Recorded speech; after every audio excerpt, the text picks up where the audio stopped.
Hello everyone and welcome to the Practical English brand. Today my topic is present perfect tense. I'll be trying my best to give you kind of explanation that you have never heard before. So stay with me till the end of this video.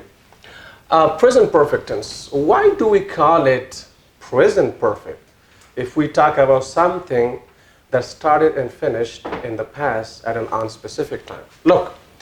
Each tense has one main usage and some other usages as well. Okay, the main usage of present perfect tense is to talk about an action that started and ended at an unspecific time in the past. But the question is that why do we call it present perfect? Perfect doesn't mean like wonderful, like great, like like he's a perfect man or she's a perfect woman or girl or something. No. Like wonderful. Perfect means like completed. So when we say present perfect, it means at present time the action is completed. Okay. Or there is the remark of that action. The action started and finished in the past, in the near past usually, okay, at an unspecific time, but the remark exists at present time. For example, look at this example. She has, the proper way would be to say she has had, okay, but I've brought the verb eaten here just to make it even easier for you to understand the concept over here. So she has eaten her lunch. Now the action of eating lunch started and finished. Look at this diagram. The action of eating started somewhere here. We don't know exactly, okay? If we know about the exact time, then we use simple past tense. She ate her lunch at 1 o'clock, at 2 o'clock, at 12, at 11, okay, a.m. or something. But in this case, we do not mention the exact time expression over here, okay? So we cannot say she has eaten her lunch at 2 p.m. or at 1 p.m., okay? Okay, the exact time expression cannot be mentioned here. So now we don't know exactly the action started somewhere, here and finished here. But at present time, the result is here. The remark, the result exists at present time. What's the remark? She's not hungry now. At present time, she's not hungry, okay? Or the action is completed. It's not in progress at present time. So this is the main usage of present perfect tense. And there are other usages too. There are exceptional cases too, okay? As an exceptional case, we can use three spatial or specific verbs, and when we talk about the kind of actions we start in the past, come to present time, may or may not continue in the future, okay? But that's just an extra usage. That's kind of exceptional case. The main usage, most commonly present perfect tense, is used to talk about the kind of actions which started and finished in the past at an unspecific time, okay? And the result or the remark exists at present time, okay? So now, here's the structure, and I'll give you some more examples, like how to make negative sentences, how to make interrogative sentences, or yes-no questions, how to make WH questions. But in the next part, after we're done with this part, I'm gonna be explaining the different usages of present perfect tense, because this tense has many other usages as well, okay? So the main usage is what I said before, and there are other usages too. So look, whenever you want to make a sentence using present perfect tense, first of all, you need your subject, okay? The subject comes at the beginning of the sentence. And then helping verbs, have and has, okay? These two verbs do not have any specific meanings, okay? Because helping verbs are those verbs which have lost their own original meanings, and they are used to help the main verbs in order to make sentences, to form sentences in different tenses. Understood? So have, has here don't mean that someone possesses something, okay? Someone like has something. Understood? Why? Because they are not used as main verbs. If they are used as main verbs, like I have a car, or he has a car, she has a car, there, okay? It has a different meaning. But here, it does not have, these verbs do not have any meanings. Understood? Okay. The meaning is here. The main verb carries the meaning in this sentence. And the main verb should be used in third form or in past participle form. Whatever comes after that will be rest of the sentence. So she has eaten her lunch. Now, what is she here according to the structure? Subject, okay? And what is has over here? A helping verb or auxiliary verb, okay? And eaten is main verb in third form. We cannot use the second form, we cannot use ing form, we cannot use, base form, okay? We should use third form or past participle form. And whatever comes after that is rest of the sentence. So she has eaten her lunch. If you want to turn this sentence into a negative sentence, then you add not after have and has, okay? And one more thing I want to tell you, if your subject is third person singular, like he, she, it, you need to use has. If your subject is not third person singular subject, you need to use have. Understood? I have eaten lunch. We have eaten lunch. They have eaten lunch. You have eaten lunch. But he has eaten lunch, she has eaten lunch, okay? If it is ate, for example, it has worked properly. For example, you talk about a thing, okay? So now you want to make it negative, you only add what? Not after auxiliary verbs over here in the structure. You add what? Not, okay? So here we may say she has not, the complete form, in written English, if it's kind of academic English, or the short form hasn't eaten lunch. Okay, now it's negative. Understood? She has not eaten lunch or she hasn't eaten lunch. The short form and the complete form. And if you want to change it to a yes-no question, then you bring the auxiliary first, the helping verb first, at the beginning of your sentence. Has, and then you bring the subject. Has she eaten her lunch? And then you use a question mark at the end of your sentence. Has she eaten her lunch? Okay. And now if you want to make it like a negative interrogative, then the complete form will be has she not eaten her lunch? It's negative interrogative form. Has she not eaten her lunch? But the short form is very common in daily spoken English. And the short form is, do not use not there, okay? Instead, use it here, hasn't. Use hasn't, okay? Hasn't she eaten her lunch? Hasn't she eaten her lunch? Lunch in spoken English is very, very common, okay? The short form of negative interrogative sentences. So, has she eaten lunch? Hasn't she eaten lunch? And now if you want to make an information question like WH question, you need to add the WH question word before this auxiliary helping verb, okay? So how, for example, when, how or where, let's say where, let's put the word where. And of course you don't need this capitalization, okay? Where has she eaten lunch? Now it's information question, okay? Why has she eaten lunch? Okay. Okay? Of course, you don't say when has she eaten lunch. Okay? And see, this is another point. And present perfect tense, try not to ask your questions with when. Why? Because with when, you ask your question about the time of the action, right? So now, in present perfect tense, we don't know about the exact time of the action. Understood? So when has she eaten lunch? No. Okay? When did she eat lunch? Then it's okay. In simple past tense, you can use when. But why, where, okay? How, for example, okay. And if you want to make this negative interrogative sentence, if you use it inside information question, again, you can say where, why hasn't, for example, just put the word why over here and don't capitalize, the auxiliary verb form. So why hasn't she eaten her lunch? What's the reason? Okay?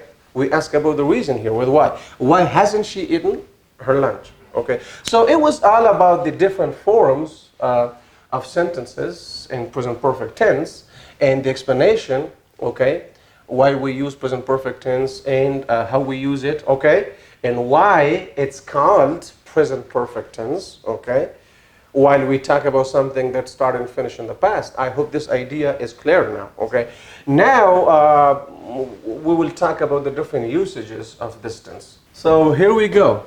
There are 12 different cases and usages of present perfect tense. I'm pretty sure that you have heard only a few of them, but now you will see that there are 12 different usages and cases while using present perfect tense.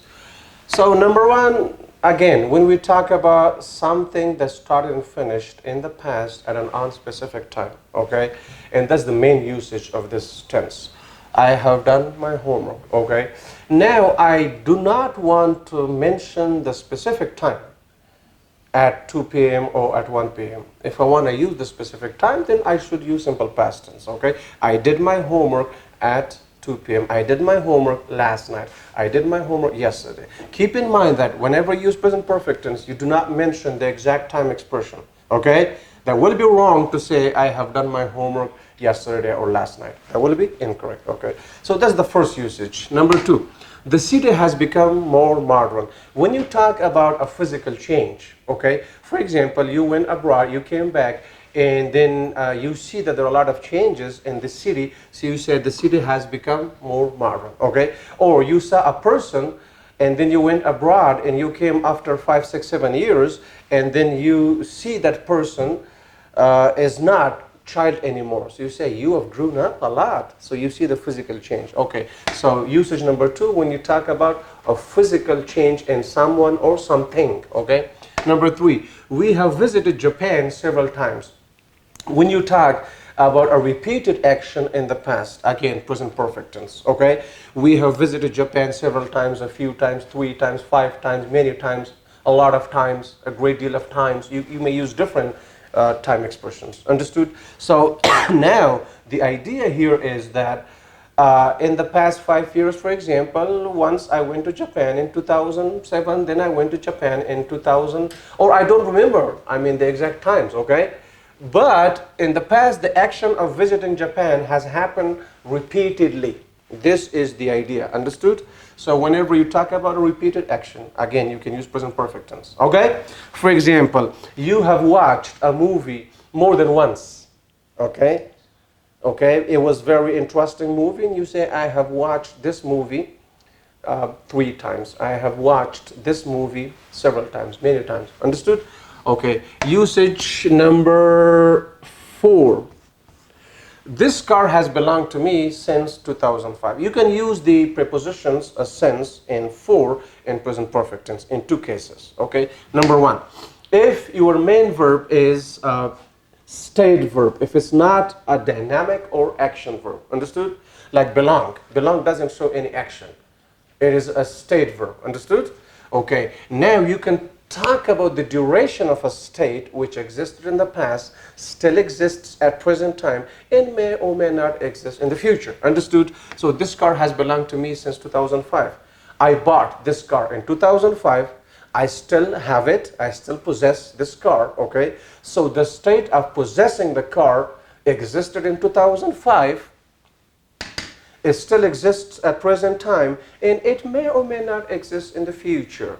I may sell it or I may keep it. I hope it's clear, okay? If you have state verbs, you can use for and since, these 2 prepositions, to talk about the duration of a state. Okay.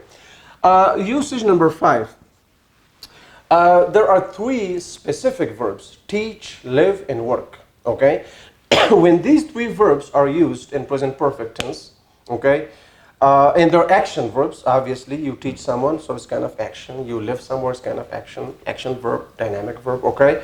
Or you live somewhere, or you work with the company or with an organization, okay? So if you have these 3 specific verbs, you can use them either in present perfect or present perfect continuous tense with the same meaning, okay? In this case, present perfect and present perfect continuous tense have the same meanings, okay? You can say, I have taught English for 10 years, or I have been teaching English for 10 years. I have worked with a Tarot for 10 years, or I have been working with a Tarot for 10 years, okay? I have lived in Afghanistan for 10 years, or I have been living in Afghanistan for 10 years. So, both tenses have the same meanings. But this is an exceptional case.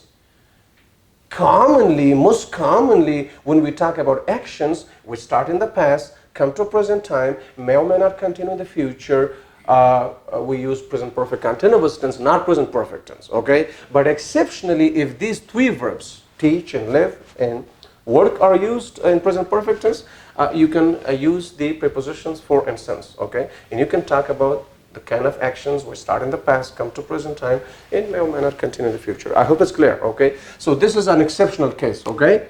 Only three specific verbs are used in this case. Otherwise, if you want to talk about the duration of any other actions, try to use present perfect continuous tense, not present perfect tense. Understood? Okay. Number 6. We have covered 6 tenses in the past 3 months. Okay.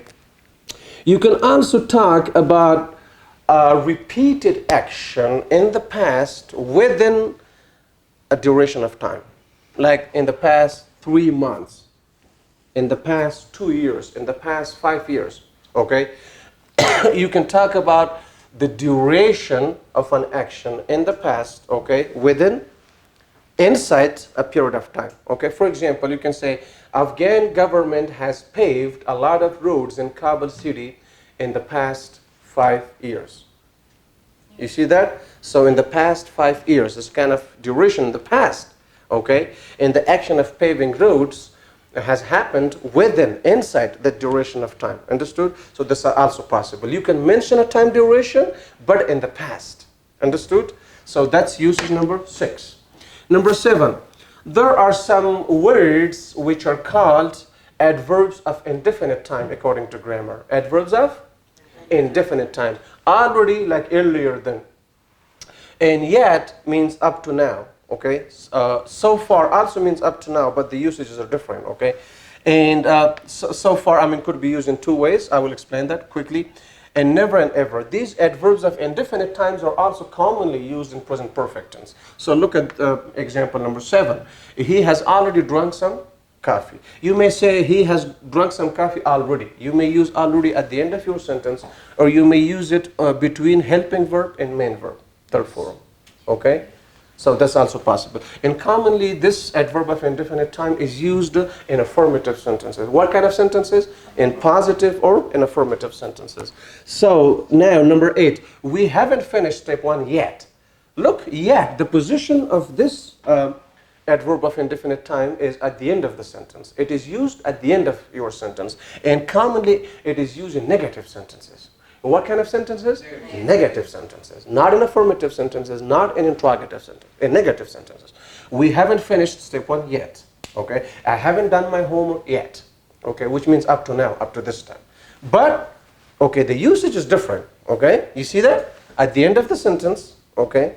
And, you know, in negative sentences. It should be used in negative sentences. Number 8. Okay, that was number 8. Number 9.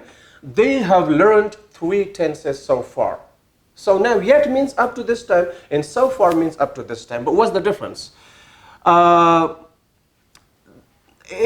So far can be used at the end of the sentence or at the beginning of your sentence.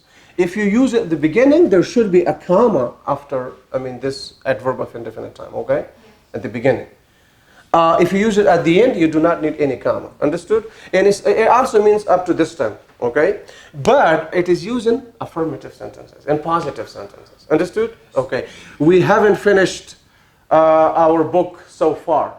No, we haven't finished our book yet. If it's a negative sentence, use yet. If it's a positive sentence, use so far. They have the same meanings, but different usages. Okay? So, they have learned 3 tenses so far up to this time. And so far, comma, they have learned 3 tenses. I hope you got this point as well, okay? Number 11, never and ever. Never means, like I have never been to Iran. It means in my lifetime, in my entire lifetime, in my whole lifetime, I haven't visited Iran. I haven't seen or I haven't been to Iran, understood? So never means not at any time in your lifetime, understood? And the position of never is between a helping verb and main verb, third form, past participle. That's the position. And it is used in positive sentences, but the meaning of the sentence will be negative. See, the sentence is positive. The sentence is, I have never, do you see the word not here? No, okay, so it's a positive sentence. I have never been to Iran. But because the word never itself is a negative word, the sentence gives a negative meaning. Understood? Which means I haven't been to Iran in my lifetime. Understood? Okay. And then we have ever. Ever. This word is used in questions. In what kind of sentences? In interrogative sentences or in questions. The position of this word is between subject and past participle or third form. Okay? Been. Been is the third form of main verb over here. So have you ever been to the USA? Again, which means in your lifetime, have you been to the USA? Anytime in your lifetime. Understood? Okay. So it is used between subject and main verb third form. Have you ever watched Titanic? Have you ever spent time in Helmand province, for example? So you can use different verbs, not just been, okay? Have you ever eaten pizza? Have you ever eaten, for example, Kabuli palau? Have you ever eaten Uzbeki palau? Uzbeki palau. I'm talking about Afghan food to the audience on YouTube channel, okay? So have you ever been to the USA? So ever is used in questions. In what kind of sentences? Interrogative sentences and questions. Understood? Okay, so this is how we use present perfect tense. 12 different usages in different cases. I hope everything is clear now. Okay, and later on we're gonna be practicing, these different usages, and you'll be making examples. But for the audience on YouTube channel, this much is enough. Have a great time, and bye-bye.